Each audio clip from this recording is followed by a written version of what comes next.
Hey everybody, so we have a ranch coming on the market in Ringwood. Now ranches have been very much coveted over the last several years because it's a first-time home buyer home and it's a home that some people like to downsize to because everything is on the same level. So this is going to be a very popular house under $500,000 in Ringwood. This is, as I said, a 3-bedroom, 2-bath ranch, 1-car garage with a dining room, as you can see, hardwood floors. We've got not only the living room, but you've got another dining area with the fireplace, which is lovely, and a newer kitchen, all white and stainless steel appliances.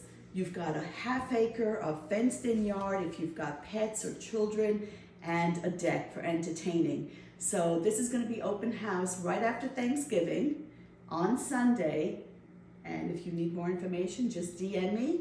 Happy Thanksgiving, everyone.